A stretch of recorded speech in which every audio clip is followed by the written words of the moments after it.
I fooled you all. We're gonna play a Hat in Time instead. Yeah, that's right. It was a setup. It was a setup. Ha ha ha ha. I tricked you into watching me play a different game. We're not really playing Dream Drop Distance. I am never playing that game again.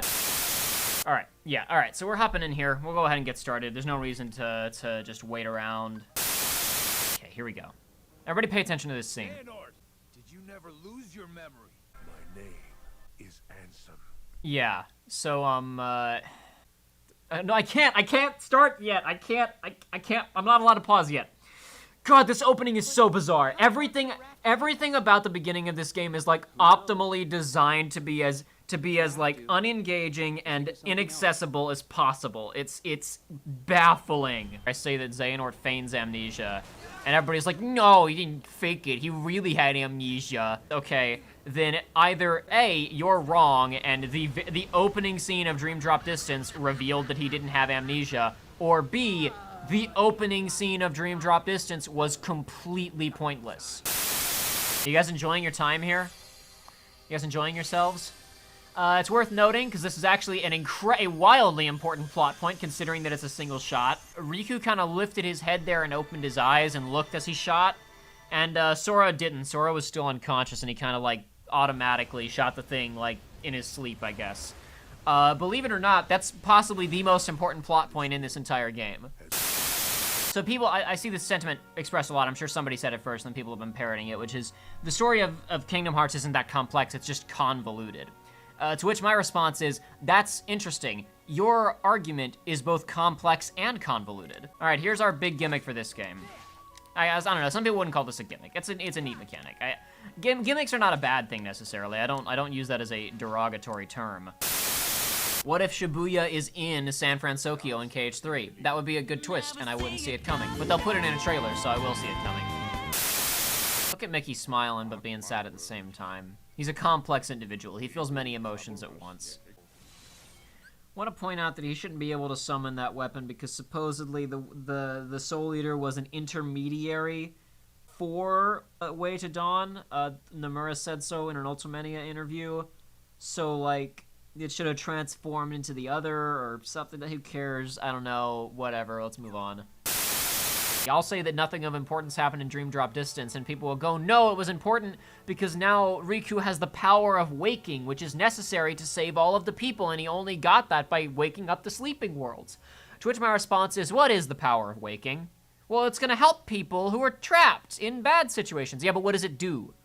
What is it? What does it look like? This is called show, don't tell. In this game, we introduced the idea of becoming a Keyblade Master giving you special powers. After we spent a whole game with Keyblade Masters and non-Keyblade Masters where there was no discernible difference in their power levels beyond just, you know, generally being older and having more skill. Like, Aqua was not more skilled than Terra because she was named Master. She didn't get new powers. So we had the opportunity to demonstrate new powers that are conferred upon someone when they become a Master. We didn't do that. We've now had this game, Birth by Sleep, and 0.2 A Fragmentary Passage to demonstrate what special power they supposedly got from earning the Mark of Mastery, and I have yet to see it yet, so whatever. I'm all ready to attach to it. Don't make me be affectionate towards it when I'm just gonna have to put it down. I get the intuitive sense to spread all those scenes out.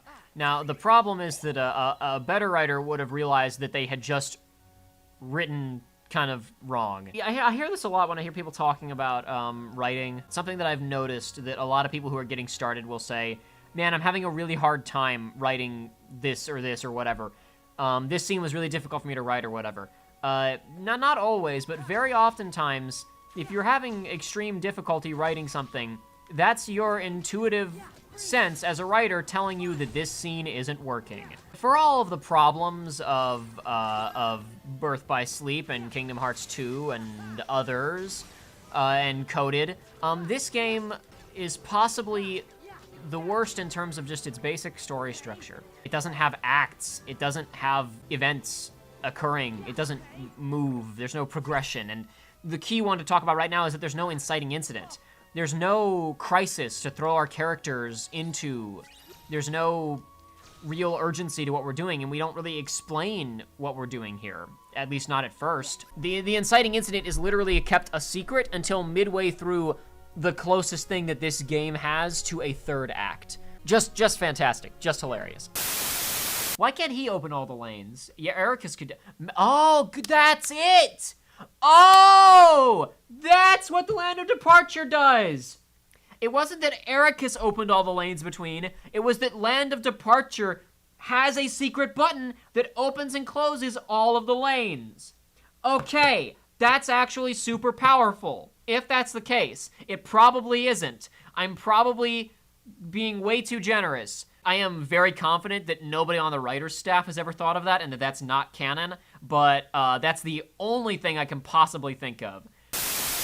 In the intervening year from Kingdom Hearts 1 to now, Yensid knew about, but forgot to mention, the fact that at the end of Kingdom Hearts 1, when you see all of the stars fly up into space and all the worlds restored because we blew up the end of the world, there were 7 worlds that just, by coincidence, didn't come back.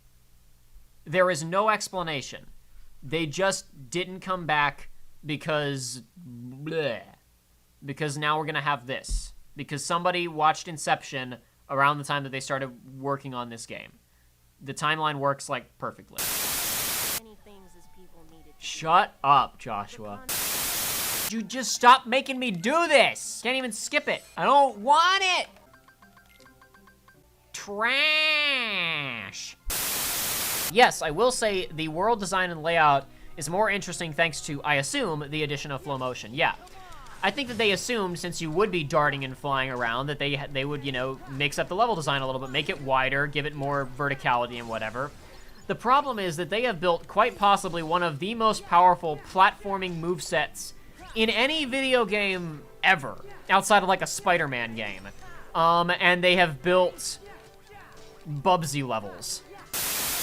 Endless trash! This was also the game where Kingdom Hearts started to go so far up its own ass that they literally forgot what people liked about these games. Like, general audiences buy these games for, you know, to see Aladdin punching a monster. And they just decided, yeah, who wants to see that? Let's have Pokemon. So we can sell merch, probably.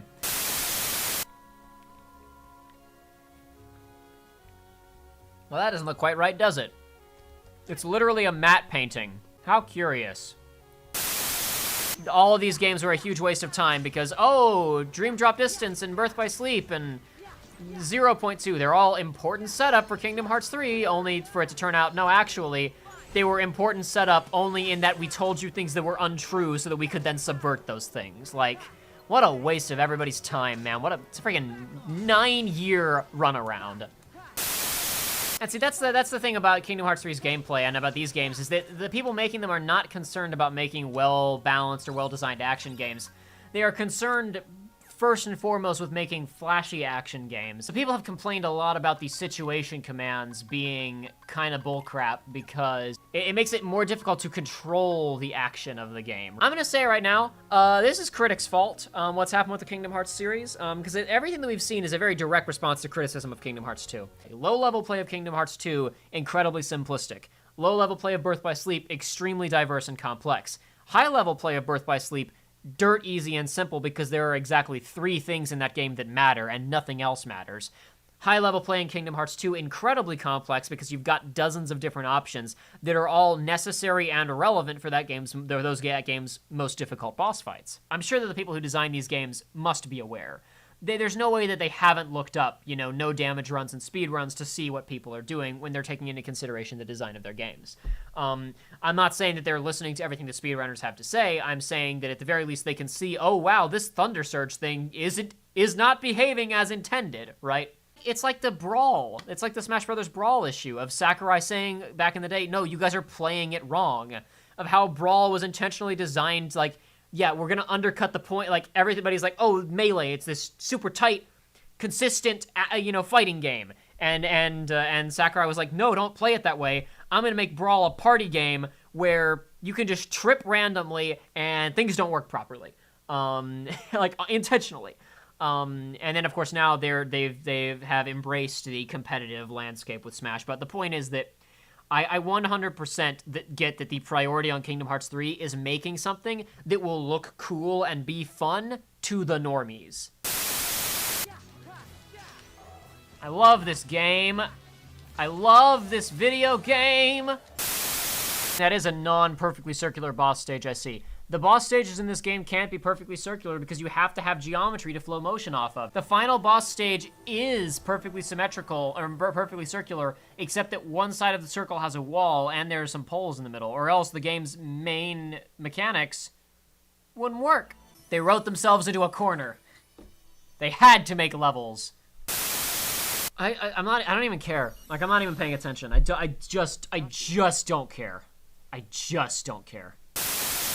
Okay, so first of all, so we're proposing that Traverse Town can go wherever the hell it needs to go to help people, right? Okay. What's then hilarious is, okay, so this is within the Sleeping Worlds, right? This whole game is supposedly taking place within Sora's... Sora is dreaming about the Sleeping Worlds, and Riku is inside... Sora's in the Sleeping Worlds, and Riku's inside of Sora's dreams of the Sleeping Worlds, is what's happening if I recall correctly. So now we're saying that this world is projected by Joshua's dreams into the Sleeping World to help these other characters who lost their world, which raises many questions to me, especially considering the general legitimacy of this entire dimension that we're in. But again, that's like 20 hours from now, so whatever. I just want to die. Wait, I have to fight a boss on this one, don't I? Okay, thank God. Oh, I thought this was a boss stage. I was about to quit and go play a Hat in Time.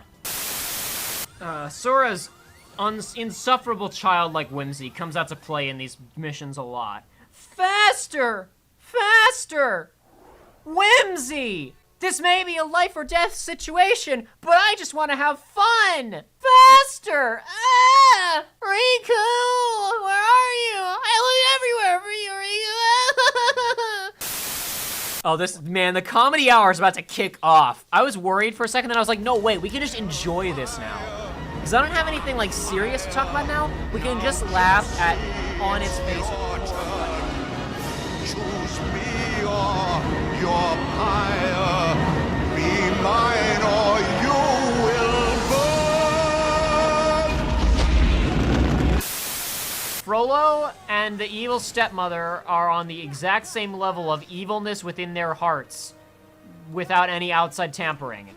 Frollo, perverted old man who desires to wipe out an entire sub-ethnic group, similar level of villainy to vain old woman from another part of France. What Kingdom Hearts is saying is that French people are evil. Which, I mean, I can get behind that. That's the first message these games have had since Kingdom Hearts, like, Chain of Memories that I can really get behind. Yeah, the Fury Wraith. Gaston was too evil to be put in the game then. Exactly, that's why they cut him out. They knew he would scare people too much. Those levels of darkness, gamers weren't ready for that just yet.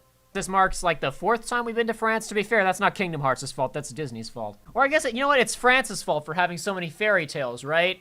Start living in the, so obsessed with fairy tales, start living in the real world, Frenchies.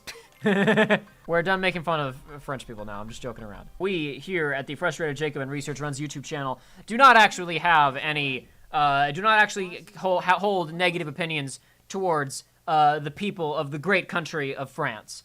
It's a wonderful place to live, full of many lovely people.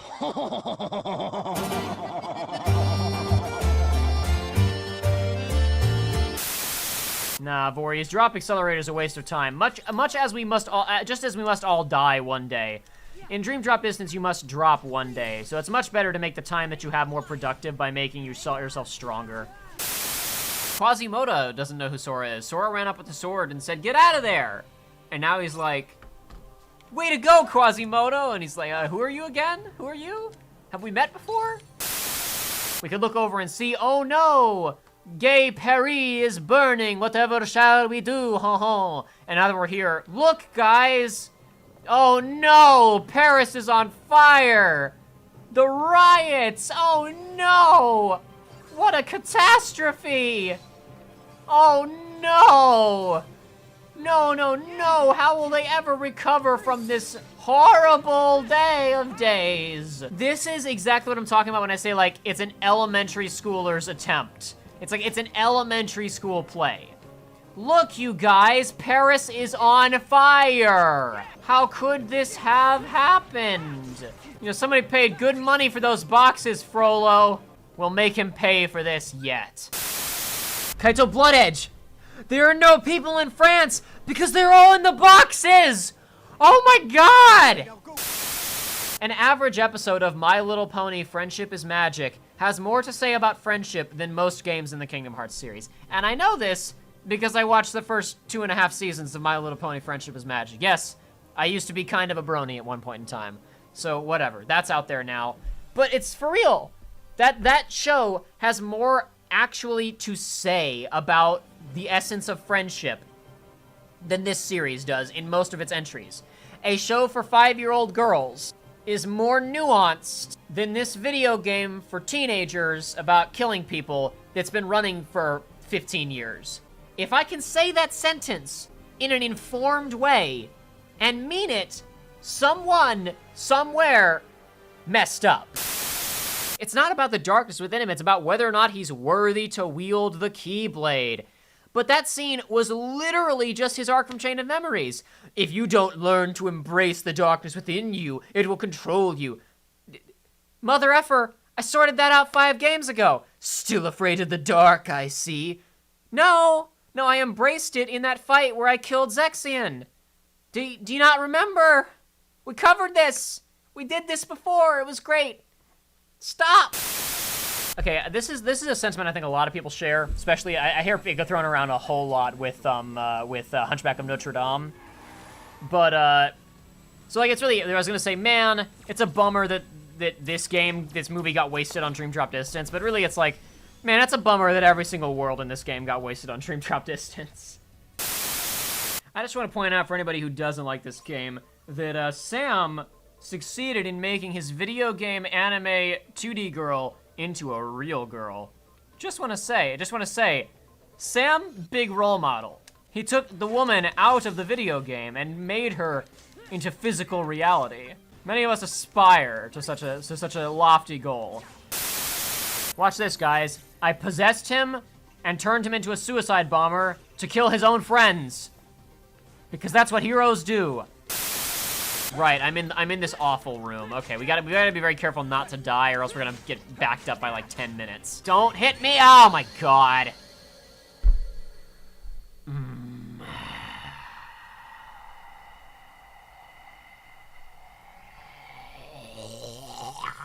This. And one of their big fixes was, okay, you guys saw that, right? Okay, hold on. I gotta look over at the replay and watch this and see how much health I had when he started hitting me. I think I had about 60% health. And yeah, dead before I could do anything. Cool, yeah, awesome. And his combo wasn't even finished. Oh my god! Why do I bother? And look, like, you can even see, like, where it's such a weird thing where even the people who are making this, like, they're attempting to recreate the cinematography of, like, consider how weird the shot is where Sam gets grabbed and thrown over Clu, or that shot where Clu jumps, right, where the camera is overhead. Looks nothing like anything else in this game because they're just recreating how it was shot in the movie. It's it's such a waste of everybody's time. Why? I don't want to watch this. Listen, if I'm given the choice between watching these crappy scenes or watching Tron Legacy, I'll watch Tron Legacy. So either A, give me something new, or B, just like get a disc, rip the DVD, put the scenes in your game, and Photoshop Riku into them like Guy in the last episode of Girl Chan in Paradise. I am no longer dead. Because he's already, like, look at him. The shot before this, he was already just Photoshopped in. Korra and Sam were fully animated. I'm not leaving you! And Riku's just standing off to the side, T-posing. What a waste of everybody's time. If this Tron knows Sora, that would imply that this Tron is a copy of the Tron from that system. That means that this system, currently sitting in the basement of Flynn's arcade, somehow, some way, Flynn got to Hollow Bastion, copied that version of Tron, and used that Tron in his computer. Again, things that don't make any sense that the writers just put in there because sentiment. I was watching this thinking, no, Sora, this Tron doesn't know you. You're an idiot. Korra jumped in and took that direct hit for him. And he's just sitting here sulking instead of help. He just needs time. Bakugo will come around. He doesn't help. He's so caught up in his plot, that he's not noticing this plot, because they're completely divorced from one another. What do you mean, Tron, why? Shouldn't your more urgent concern be, oh yeah, my new friend Korra might be dead? So, you guys remember how I previously talked about how every single scene is a variation of villain appears and says, prequels, side games, and the heroes go, prequels, side games, and then the villains go, something is happening, and then they leave, and the heroes go, something is happening? What was that about? Well, this couldn't have been a big deal. This couldn't be a big deal, because it's just a dream. It's just the test. This is the only scene in the game that breaks that convention, because it still contains prequels, side games. Prequels, side games, like we just saw with, or in your case, the most precious hearts. It's basically just so people playing the game can go, oh, birth by sleep, sugoi! But Sora just goes, I don't understand what that means. And it has nothing to do with, anyway. The point is, in addition to that, this scene has a little bit extra. So we have two issues here. Number one, okay, then still, Tron shouldn't remember Sora because you're proposing that the Tron here is the original and the one we encountered in the other game is a copy. So either way, the version we know shouldn't, like, link back around to this one. The other issue is, what the hell are you talking about this is the original? What the shit are you talking about? This is a significantly more advanced system. This was made, like, a decade after the previous one. And how on earth could Ansem's be a copy of this system and yet be completely different? It was a copy of an old Encom system, not a copy of Flynn's customized system from his basement that he was working on as a hobby What are you... what? Actually, what? That doesn't make any sense. I love this too. Reached for my hand. I love that that's Sora's takeaway. Rinzler's about to fall to his death, and Sora extends a hand. I don't care if I'm about to fall to my death and frickin' Benito Mussolini extends his hand. I'm gonna grab his hand if it means I don't have to fall to my death. Walking the wrong path. What? But our hearts will lead us back to the truth. What? What? That line is written by somebody who knows how the game ends. Like, the villains didn't even go, oh, Sora, you're walking the wrong path, you've been trapped. They're just like, you don't know where you are. There were so many layers of stupidity to that, I don't even know how to begin to parse that. What if my memories aren't my own? Who else's would they be, Sora? He's gotta be like Tron, the guy who just tried to kill him. We may be on the wrong path, but we're walking, we'll figure it out eventually. Sora, you don't think you're on the wrong path. There's been no evidence presented that you were on the wrong path. A guy just said you have no clue where you are. Did you even like listen or take stock in that? Are you gonna do anything different about it? Or are you just gonna keep walking forward like a moron? Also, I'd like to point out, he's now on the ground floor of the stadium where Tron fell to, so apparently he could get here, so why didn't he go help Tron? Terra, Roxas, and Ven spending one last night as friends under the stars. Sora, Riku, and Kairi together before their friendship and home crumble. Sora plunging headfirst into Castle Oblivion despite the wariness of his friends, chasing after figments. The abiding friendship between Axel, Roxas, and Xion. The ultimate confrontation and rejoining of Roxas and Sora. And Mickey and Jiminy Cricket contemplating whether or not to smoke that joint? Why did the tattoos symbolize him being a nobody? How come none of the other guys had tattoos? I suppose we're supposed to assume that he got the tattoos after he turned into a nobody, and therefore when he became a human again, he no longer had the tattoos. Although, that doesn't make sense to me since that is a mark that he left on his body, and he's still using the same body, so like, I don't know.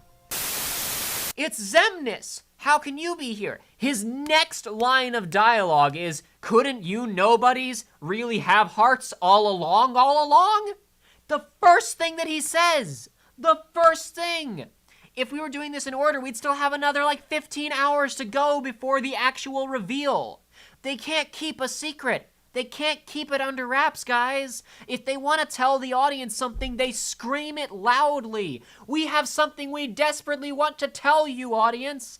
They didn't do that before this game. This was a last-minute thing, I'm telling you. This was not something they planned from the beginning. You got three camps. You got people who are like, Kingdom Hearts is dumb. It's stupid. You got people who are like, Kingdom Hearts is dumb and stupid, but I like it anyway. And then you got people who are hardcore fans who are like, Kingdom Hearts is great, shut up. Yatta! Yay. This scene is so great. It's so awful. It's so enjoyably terrible. Let's all watch it together. Literally second one of they're inside the castle. Okay, they sent a note to Mickey that said, "We kidnapped Minnie." No, they didn't. Let's go to dictionary. Let's go to a dictionary, right? Let's go to dictionary.com. To steal, carry off, or abduct by force or fraud. They're in her house. They're inside Minnie's living room. That's not a kidnapping. They took a hostage. They didn't kidnap anybody. Secondly, Maleficent can't be inside Disney Castle. As established in Kingdom Hearts 2, she can't get there because of the Cornerstone of Light. Even when it was all covered in thorns and its power was weakened, she could only be there as like a Star Wars hologram. Gosh, at least he's honest in a dishonest way. He's not even dishonest. He's doing exactly what he said he was doing. There's no dishonesty to that, Goofy. Almost every single line of dialogue in this scene is wrong in some way. It's actually kind of shocking. Taken them for my own. But didn't you abandon that plan, Maleficent? In Kingdom Hearts 2, you wanted revenge. Coded, you want a hard drive. At the end of Kingdom Hearts 2, you want a castle. Why do you want all the worlds? I thought we dropped that plan. Oh, I guess we're back to Kingdom Hearts 1 now. Oh, but in Kingdom Hearts 3, she wants a box. Right. She wants a book now. My mistake. Possibly the book is in the box. Who knows? Not even you, Maleficent, would go through the hassle of walking into a room, grabbing someone, and standing there. Where previously, she did time-traveling, pan-dimensional communication shenanigans in an attempt to acquire this castle. Not even you would go through the trouble of standing in a room and making empty threats. Oh, she's so mad that Mickey saw through... I love that she's like, darn, he saw through me. And then she tells him her real plan. If she cared about Mickey not knowing her real plan, all she has to do is not tell him what her real plan is. Don't you bozos pretend you don't remember. Me and Maleficent was trapped inside it. Now cough it up.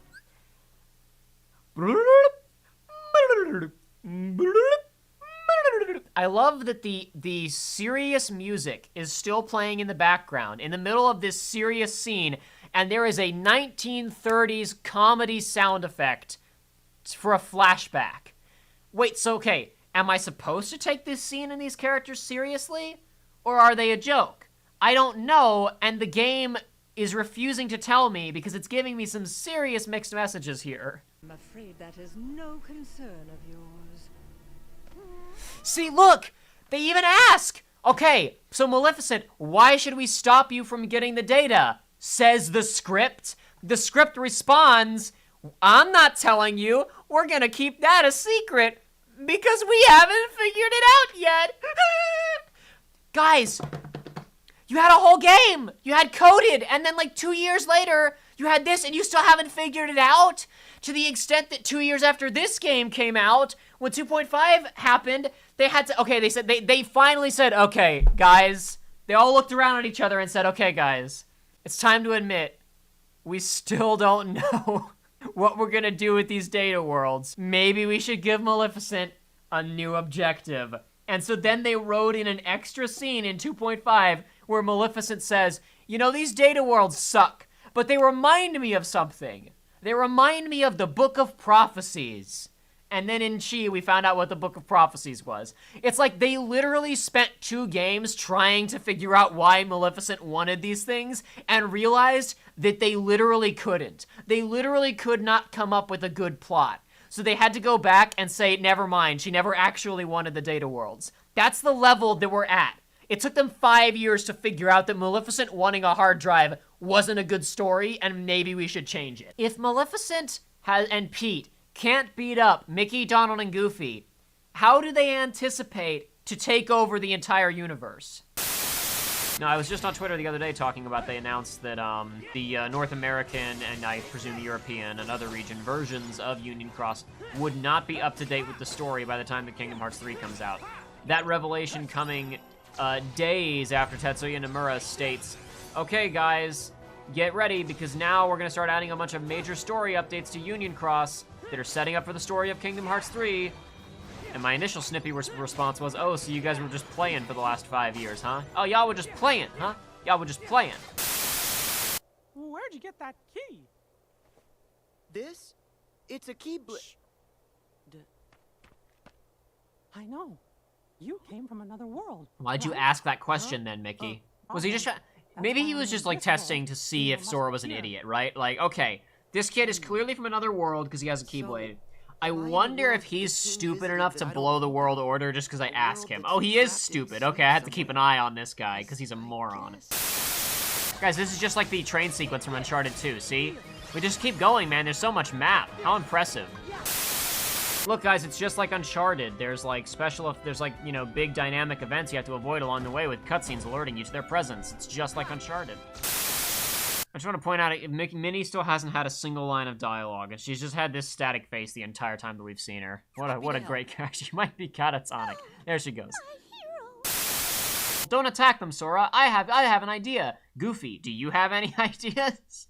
It's, again, because it's like, basically, the game was happening, and then a character said, hold on, everybody. Let me pull out the movie script. Stop for just a second, and then he reached into his pocket and pulled out the movie script. Goofy, do you have any idea? Like, literally, a scene that was original to the game was happening, and another character said, no, stop. You're going off book. And then pulled out the script and read the movie script. That's what was happening in that scene. The world selection in this game might have been a slight mistake. I don't think that any of the worlds in this game are bad picks for settings. I think they probably shouldn't have all been in the same game together because this is the second French town we've been in this game. Part it is that beats inside of you. First of all, before we're about that, they're playing the Olympus Coliseum music here. I love this pick. It's actually, I both think it's stupid and I'm like, no, you know what? Somebody made a creative decision there, and it actually kind of works, so you know what? Good for you. You tried. I'm Sora!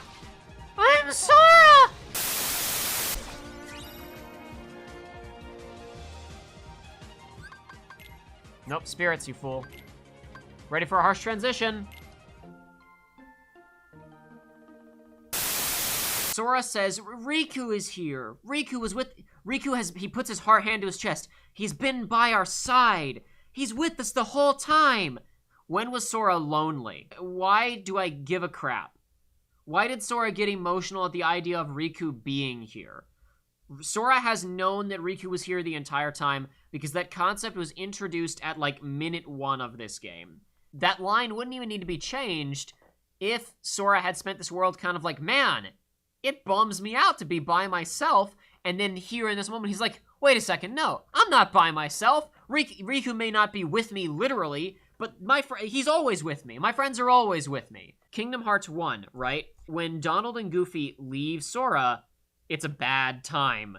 You don't have your Keyblade. You're just relying on your magic and beast. It's a low point in the narrative where Riku has stolen your Keyblade, and it's a low point in gameplay. You're vastly underpowered, and it's a low point in terms of friendship. Donald and Goofy have left. The high point of friendship, a little bit later, when Donald and Goofy come back, you get your Keyblade back, you're back to full strength. Where all these games fall apart, any of these stories fall apart, where people complain about plot holes, is because there's nothing else to engage with.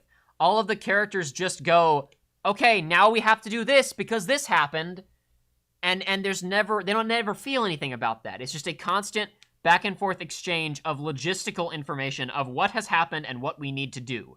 The only thing to pay attention to in these scenes is the logistics of what's happening. Guess what? The logistics of what's happening don't make any sense. And it's so easy. This world could have been a really interesting moment for Sora if they just had him be sad that Donald and Goofy don't recognize him. Had them cut him out of the group. Have them not really get along with him. And Sora has like one line of dialogue where he reflects on, man, it sucks. I've never been alone like this before. It feels so weird to have Donald and Goofy right next to me, but they're not really my friends. It's weird to feel lonely like this. And then the ending moment is he's reminded, oh no, wait, I'm not alone. My friends are still out there. Riku, in a way, has really been right next to me this entire time, going on the same journey as me. It is not hard. I am not asking for a lot. That is like, you adjust some of the Donald and Goofy and Mickey dialogue, give Sora like 3 new lines of dialogue, make some of his reads some of his existing reads a little bit sadder, and you're done! I'm not asking these games to be like these magical, transformative, spiritual experiences that transcend video games as an art form. I'm asking them to write lines of dialogue that give me a reason to care about the things that the characters are feeling. See, look, friendship. Go away, friends. I don't need you. Literally the last line of dialogue was, oh, thank goodness, my friend was here to help me in my time of need. Now scram, you assholes! I'm doing this myself. Get the hell out of here. Who wrote this schlock? That's right. You'll need help. See? The villain calls his friends for help. The villain just called his friends for help after Sora dismissed his friends. The hell are we doing here? I just want to die. I just want the pain to stop. Riku has a very interesting dilemma in Kingdom Hearts 2. The problem is that they introduce his problem. They introduce Riku as a character, and they introduce his problems in Kingdom Hearts 2 in the exact same scene that he resolves those problems. It is baffling. Like, let me put it this way. Let's have a scene, right, where there's a bomb in a building. Oh no, the bomb is gonna go off. Will the characters find the bomb in time? They don't know there's a bomb. They're just like going about their day, right? And we as the audience, oh my god, please, please, please, please, please, look in that cupboard. Look in that cupboard and see the bomb. See the bomb, or leave. Get out of the building. Something happened. Please find the bomb. And then, you know, they find the bomb at the last second and everybody runs and jumps out the windows and through the doors and they all start, whew. Oh, okay. They got out just in time before the building exploded. Thank goodness.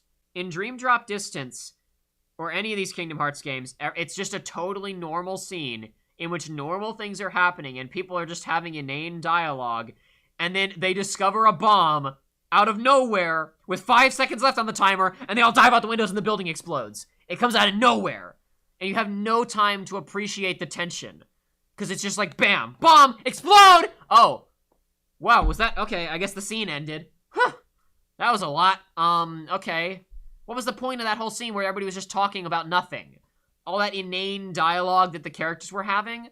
There was no tension to it. You could have had tension for the entire scene, but instead you had none, because you wanted to surprise the audience. Quit it. Quit it. You want points of tension and stress hanging over your characters with which to draw them through the narrative. Good God, why am I explaining this to professional writers? Of course. Every musketeer is taught those words. That's all you need to know about being a musketeer is you say all for one and one for all. That's the, he didn't explain that they're warriors, You're right. soldiers, but just like... And it does fit the moment. All for one, and one for all. He says as he stands by himself in a room, as he has done for the whole game. Whatever, I don't care. This is another great example. Spoiler alert, Axel has a Keyblade. Lee has a Keyblade, right? Or he's starting to develop one, okay? They, in their heads, thought, we're gonna keep it a surprise. Something is going on with Axel. What is it, right? And then, a couple scenes later, they introduce, yep, I'm learning how to use a Keyblade. I'm trying to figure out the trick, right? And you go, oh, Axel's working on a Keyblade. Bam, it's in his hand. Oh. Where did that, okay. If instead, it had just been introduced, hey, I'm working on getting a Keyblade, is Lee gonna get a Keyblade? Is he gonna earn one? Is he gonna get it? And then he shows up in that final scene. Oh no, is he gonna pull out his Keyblade? Oh, he just got the Charakrams. I guess he couldn't, maybe he tries to pull out the Keyblade to fight Aiza, right? And it doesn't come out, and Aiza kind of beats him up. Ah, darn, he didn't get it. Crap, he doesn't quite have it yet. I don't want Lee to have a Keyblade. If there was a scene of Lee getting the crap kicked out of him because he couldn't summon a Keyblade, I'd want him to have a Keyblade. I think that Lee having a Keyblade is the stupidest. But if there was a scene where he needed one to defend himself, and it was like a big moment, then it'd be kind of cool. They introduce Lee might get a Keyblade, might, in the exact same scene as Lee gets a Keyblade. It is constant. Every opportunity that they get, they wait until the point. They wait until the literal last possible point that they can introduce the idea, the plot point. As late as they can go, they will reveal it seconds before the crisis is resolved, if at all possible. Whimsy. Everything is exciting to me all of the time. Again, it's go back to Kingdom Hearts 1. Sora doesn't really react to anything that he sees that much. Like, oh, okay, I'm underwater now. That's kind of, he gets like one shot when he has a dolphin tail. He feels like, oh, this is cool, and then he's immediately back undercover. This is normal here. I gotta act normal. He really doesn't react to Halloween Town at all. Okay, this is weird. I can fly? That's pretty neat. Like, that's even the flying thing, like, when he sees Peter Pan flying, he doesn't react to it. This is normal here. When he flies, afterwards he reflects, wow, I flew. That was kind of cool. And now Sora is just, like, constantly, a walking, talking snowman! Sora, you see weirder stuff than that every week. Olaf is not impressive to you. Sora's enthusiasm should be reserved for, like, really, again, like, turning into a mermaid or a weird shark hybrid thing. Oh, no, this is pretty cool, but then snap to normal. I gotta act normal so I'm not suspicious. This kid's flying? That's probably normal here. I flew? That's pretty wild. A walking, talking snowman! You can control ice! He's gonna see Baymax and go, wow, a robot who can fly? What? That's crazy! Just kill me now. Imagine the scene where they get out on the bank, right? And he goes, your hair glows? What? And Sora could go like, wait, is that not, he could just go, that's not normal around here? And Flynn could go, no, it's not! So Jacob, what is keeping you from dropping this series entirely? You just want to see it through to the end, even if every step is more painful than the last? I just need to see Sora and Kairi make out. This is so bad! I'm not gonna talk about this. I don't think I really need to explain why this is so stupid! They've been in the same room for 5 seconds! Why does this have to be here? I know! He doesn't need to know! Stop! This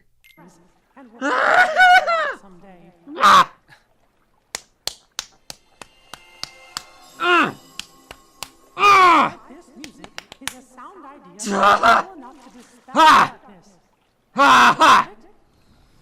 Okay, I'll try. I'm good. I want to see Sora and Kairi violently make out. I mean, like, you know, we'll see how Kingdom Hearts 3 goes, but they're bleeding. The ship is sinking. They need repairs quickly if they're gonna win me. If they're gonna win me back as like a loyal customer who's gonna come back for Kingdom Hearts 4 or whatever, who's gonna give them money for their cell phone games and buy their merchandise. I need Sora and Kairi violently making out. I hate that this has become so formulaic. Start the game, go to Yensid's Tower for info, go to Disney Worlds, and at the end, a Xehanort comes to taunt you. Yeah, it's like, I'm just thinking about, the music in Yensid's Tower never bothered me in Kingdom Hearts 2. Now, the music is like a trigger. It makes you nervous, you know what I mean? Gay! Why don't young Xehanort, Xemnas, Ansem, Seeker of Darkness, Xehanort's Heartless, and Braig, who are all here and active participants, why don't they all just attack Riku? He is alone, has no backup, isolated, and they don't need him. Just kill him. Get rid of him. Bust a cap in his ass. Oh, I guess in this, hold on. No, but this is definitely a distinct Mickey from the other one, because the first Mickey was like, oh no, I gotta go get the water, and now this one is here talking to Riku, so there are two Mickeys, but they have each other's memories, and know what happened in the... Nah, I don't care! So this is where we start to really get into somebody watched and did not understand Inception. If you know what the plan is for all these guys, right? If you know what the villains are up to, really ask yourself, why did the villains bother to tell Sora and Riku any of the things that they tell them during this sequence? It's very confusing to me. But... So this was one of my breaking points when I was playing the game originally. So remember my whole discussion about, okay, flow motion, right? Surely at some point, there's gonna be a room that rewards me paying attention. So I say to myself, I'm gonna go up. Okay, this is going up for a while, wow. Okay, all right, I feel, okay, there's gotta be something up here, right? This is just letting me go and go and go and go. There's gotta be something up here. There's gotta be some kind of room or chest or...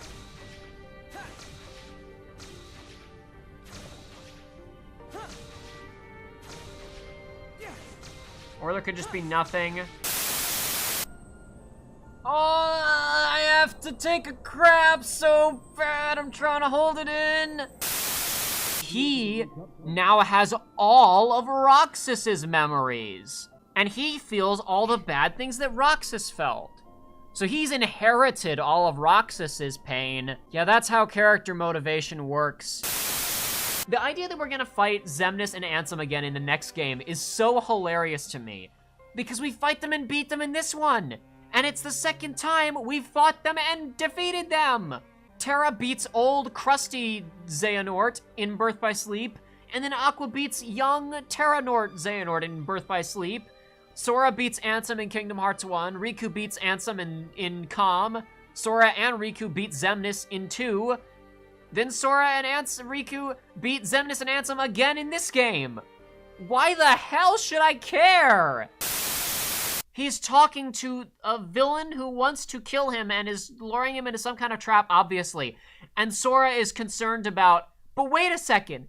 Give me exposition about a thing from 5 games ago. Oh no, he lied to some people. So evil. Across his various forms, Xehanort has tried to blow up the galaxy, possessed numerous teenagers, succeeded in killing trillions of people. And yet somehow Xemnas lied to 12 gullible chodes. Ups the ante. Oh boy, I hate this Xemnas guy now. Why does he care that Xemnas lied to Xigbar, Sayax, Luxord, Marluxia, Zaldin? They were all evil and he killed them because they were evil. Why does he care? Because drama. Oh, you're so evil, Xemnas. How could you lie to my favorite OCs? Because the fan base likes all of those characters. And so now Sora must like them. Sora's talking about all my beloved nobody friends that I love so much from when I played 358 Days Over 2. But Sora, you didn't play that game. But you did, audience member, and I know you love them, so I love them too. And I'm mad at Xemnas for being a meaniehead to those beloved characters. I need to know what being half Xehanort means right now. I probably needed to know it at the end of Birth by Sleep, but they're not gonna tell me until after Braig is dead in Kingdom Hearts 3, probably. Like, while he's lying down dying, he's gonna explain what it's like to be half Xehanort. Through weakness of body, weakness of will, or weakness of trust, most of the original members we had chosen for the organization were inadequate. All right, so let's see. Weakness of body. Yep, Lexaeus. His body was real weak. Gotta get that son of a gun out of there. Weakness of will. Zaldin wasted like a year of his life trying to trick one guy into becoming a Heartless. Really low willpower right there. He's out. Zexion. Loyal to the organization, wants to defeat all of the traitors with his own trickery and whatnot. Yep, real low trust there. Real low willpower on his desire to manipulate all of these schemes, even though he really doesn't have straightforward combat prowess. So he's out. Who do we want? Who do we want in the organization? Let's see. Larxene, a traitor. Solid trust. Luxord, the guy who was really just didn't care about anything and really only cared about his little games and had no real passion for what was going on. Solid will quantities over there. Definitely want him on the squad. Marluxia led a coup. Fantastic trust levels. Need that guy on the team. Most members of the organization were inadequate. That's why we have more than half of them on our new team. This is where this game's insistence upon every single defeat that the villains have had was like, but, you know, whatever. It was all part of our master plan. Okay, all right. So, game, the first Organization 13 didn't work out. All right, so what did you gain from that? Excuse me. So, no, you say that you expected the first organization to not work out. So you expected that, and yet you carried on through with the plan anyway. Indeed. Okay, so then what did you get out of it? Excuse me. Well, surely if you knew the plan wasn't going to succeed and you still executed it, then you must have gained something from it. So what did you gain? I don't understand the question. We knew the plan was going to fail. Yeah, I know you... Exactly. So if you knew that the plan was going to fail, why did you still do it instead of moving on to a plan that would work? You don't understand. We planned everything out from the beginning. We knew that the plan wasn't going to work. Yeah, I know, that's very impressive that you knew it wasn't going to work, but why did you do it? Why did you move forward with the plan if you knew it wasn't going to work, Xemnas? When the Joker got caught in the Dark Knight, it was because he wanted to get into the prison to break the Hong Kong Moneybucks man out. He had a reason for getting caught. He didn't just do it for the lulz. I was expecting to be caught. Ha ha ha ha. Now I'm in prison, just where I want to be. Okay, Joker. Now what are you gonna do? Well, I'm just gonna sit here. Exactly where I want to be. He's up to something. Oh no, I'm not up to anything. I expected to get caught. Now I'm in prison, just like I expected would happen. All right. Well, I know you're up to something. We start to introduce this idea of, like, Sora cheated. Like, he stole the Keyblade. Like, oh, the Keyblade didn't actually choose Sora. He got it on a fluke. He's about to say, you're right, the Keyblade didn't choose me, but I'm a part of a bigger group, the people that it did choose. And it's like, no, Sora, you are actually, literally, the only character in the entire franchise who was chosen by the Keyblade. Riku was given one by Terra. Aqua gave one to Kairi. Presumably Ericus gave his Keyblade to the other two little bastards. Master Xehanort, we know, inherited his Keyblade from the long line of, Luxu and the Master of Masters and whatnot. The Foretellers got their Keyblades from the Master of Masters, who made them himself. Mickey finds the Kingdom Key D behind a door, floating there, waiting to be picked up like a weapon from a 90s shooter. Sora is literally the only time in the entire franchise when the Keyblade chooses someone. And yet they're pretending, oh, the Keyblade chose everyone but you, Sora. No, literally everybody else in the series has horrible judgment and hands these things out willy-nilly, and the only one with sentience, the weapon, the cosmic weapon that is handed out to people in times of great crisis, picked Sora over the guy who was supposed to get it. Riku was supposed to get it, and the Keyblade said, wait, no, this guy's a problem. This guy's an asshole. Sora, we picked Sora, he's better. Sora is literally the only one who actually was chosen. I know the Keyblade didn't choose me. But he did though! You stupid son of a bitch! My friends, they are my... I love that Xigbar, gasps in shock. Like, oh my god, no, I never could have seen this coming!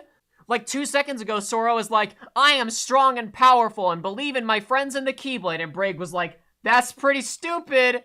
And then Sora was like, I believe in my friends in the power of the Keyblade. And then Braig was like, no, how could it be? I've been slain. Those are just words. You've lost.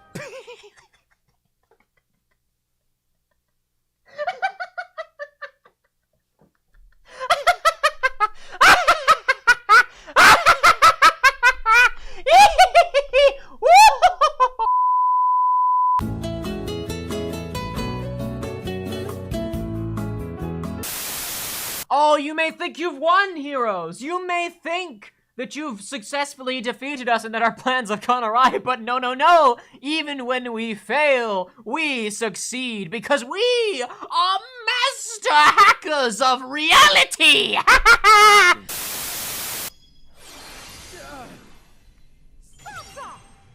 Sourdough! Why don't you use that spell all the time, Mickey? Why does nobody react to this? There are 12 bad dudes in this room. Interfere. Is this not important to you? I guess it's not important to you. I mean, what would have happened if they'd Norded Sora? They would have all just bailed and Sora would have been left there? What fantasy is this appealing to? By which I mean, gummy ships, space travel. That's like the idea of, hey, exploring the unknown. That's a cool thing that people, you know, want to do in video games and fiction, you know, like this whole, you know, okay, we're getting to explore, you know, unknown territory, pilot this ship through, you know, through danger and fight against other spaceships and whatnot. That's like a thing. So, you know, that's a trope, if you will.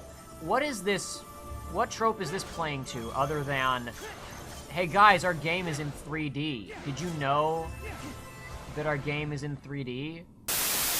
It's impossible to predict anything in this series because they'll just introduce new rules in the next one to surprise you. Everybody who's wasting their time trying to predict what's gonna happen in Kingdom Hearts 3, I feel sorry for them. It's a complete crapshoot. Oh wait, so it turns out that Diz wasn't actually a xenophobic monster. He was actually a good guy who understood nobody's better than anybody. I just don't care. Okay, how about this? So we can make it look like we planned this crap out ahead of time. Let's just have Riku get like some Microsoft Word documents at the end. He won't open them, he'll just get the document. And then if at any point in Kingdom Hearts 3, we don't know how to move the plot forward, we'll just have Chip and Dale come over the radio and say, hey, we opened up those files, and they say you gotta go here for the plot to continue. And Kingdom Hearts fans will go, oh, they planned it all along. This, ladies and gentlemen, is the face of an asshole. An asshole, ladies and gentlemen. This is not a good human being. This is the George Costanza of anime is what you're looking at right now. This is not a good person. This is not a nice man. This is the face of a villain. This is the face of a sociopath. Guys, hey look, it was Dream Drop Distance, and now it's over.